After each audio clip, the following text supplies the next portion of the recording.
Hello, dear Capricorn. Welcome back to my channel. And this is your next week's weekly love reading. Okay, this is going to be from 21st October till the 27th. This is going to be a mix of English and Hindi, Urdu.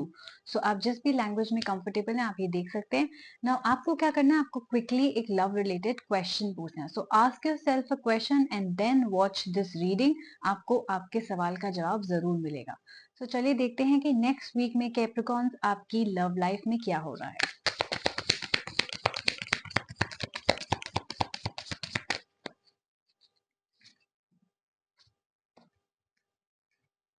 Okay, some of you could be dealing with a Libra.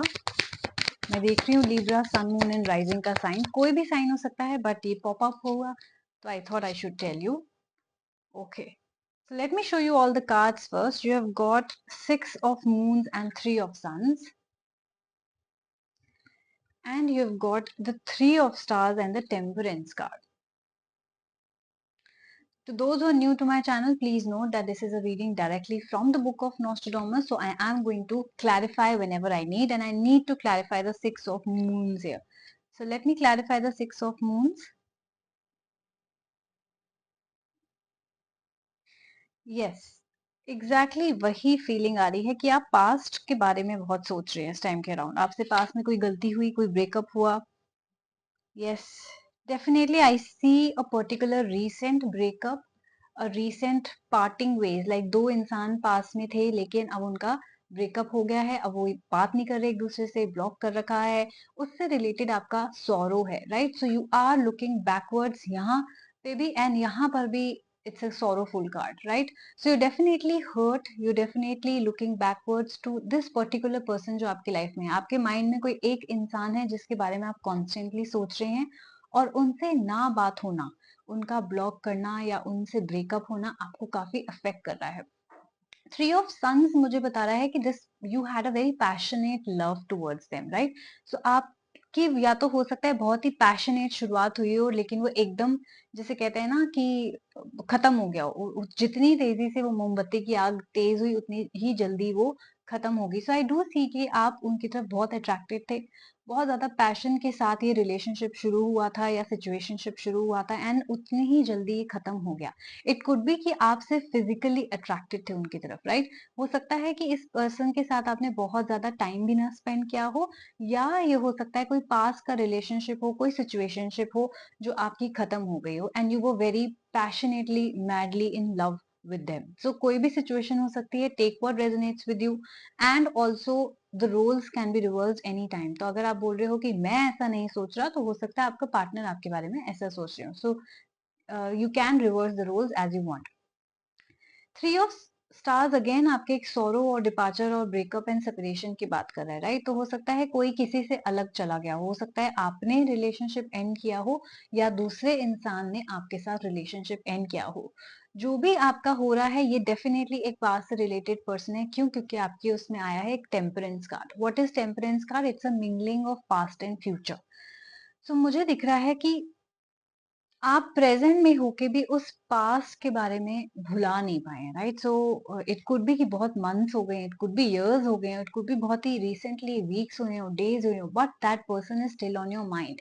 Temperance card is asking you to bring balance in your life. ऐसा लग रहा है कि आपकी life काफी imbalanced है. Why? Because you are stuck with this person. I agree Capricorns, you could be really in love with this person. Their sun moon rising could be Libra और any other sign for that matter. But I do see कि temperance का आने का मतलब है कि आपको life में स्टेबिलिटी और बैलेंस वापस चाहिए. बिकॉज हो सकता है कि इंसान के जाने के बाद, इस इंसान के जाने के बाद, आपके ब्रेकअप के बाद हो सकता है कि आप उतने हैप्पी या आप उतने स्टेबल अपनी लाइफ में नहीं महसूस करते. हो सकता है you were actually very happy with this person. This person was giving you happiness and stability as well, right?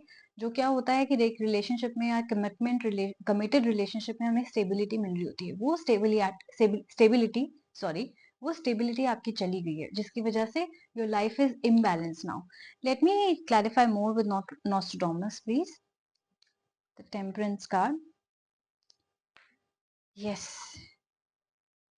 I do see कि आपको थोड़ा सा पेशेंस दिखाने की जरूरत है, थोड़ा सा अडेप्ट भी होने की जरूरत है, और थोड़ा सा हार्मनी भी वापस लाने की जरूरत है. सेल्फ कंट्रोल भी होने की जरूरत है। सो आपको बहुत सारी चीजों पे अपने आप पे काम करना है। कैप्रिकॉन्स हो सकता है कि it could be, now roles can be reverse, it could be कि आपके हैबिट्स की वजह से, बिहेवियर की वजह से रिलेशनशिप एंड हुआ हो। So you need to have that kind of self control also. They are also saying that don't be too crazy about this person, right? तो पेशेंस रखिए, पेशेंस रखिए। अगर आपकी अभी उनसे बात नहीं हो रही, हो सकता है नेक्स्ट वीक हो जाए, हो सकता है नेक्स्ट टू नेक्स्ट वीक हो जाए। थोड़ा सा टाइम दीजिए इस इंसान को, आपको थोड़ा सा काम रहना पड़ेगा, थोड़ा सा पेशेंस रखना पड़ेगा, and then maybe this person will be able to talk to. For example आपकी नई नई लड़ाई हुई है, तो क्या होता है, हम बहुत ज्यादा गुस्से में होते हैं, हम एक दूसरे से बात नहीं कर पाते, राइट? तो आपको थोड़ा सा वक्त भी देना पड़ेगा उस इंसान को। और अगर आपके हिसाब से आपको लगता है बहुत ज्यादा टाइम हो गया है and this person is still not coming back, then maybe you can try and contact them. Okay, so आप ये चीजें करके देखिए, थोड़ा सा पेशेंस रखिए, थोड़ा सा काम रखिए, थोड़ा सा अपने आप पे भी सेल्फ कंट्रोल कीजिए। अगर आप शॉर्ट टेम्पर्ड हैं, गुस्से में हैं, या आपने कोई ऐसी बात कर दी, या आपने अपना बिहेवियर नहीं सुधारा, कोई पर्टिकुलर चीज जो आपके रिलेशनशिप को अफेक्ट कर रही है in the past, in your past relationship, तो आप उस पर काम कीजिए। इस ब्रेकअप को या इस टाइम गैप को, इस डिस्टेंस को अपने लिए एक एज अ लेसन लेके आगे चलिए, so that these mistakes are not repeated and your next relationship is better, or when this person comes back you are ready to give them the love that they deserve. Okay, so this was your love related reading for next week, which is 21st to 27th. Maybe things will pick up in the next to next week. Let's see, let's hope for the best, Capricorns. As of now, this was your reading. If you resonated with it, please do like, share and subscribe my channel, और अपने comment जरूर कीजिएगा and मुझे बताइएगा कि आपकी life में exactly ऐसा चल रहा है। I will be really happy to know. I will be also helping you with the replies and the comments. If you have any questions, please ask yourself in the comment section and I will reply. Okay, अपना ख्याल रखिएगा and हम जल्दी मिलेंगे। Bye bye.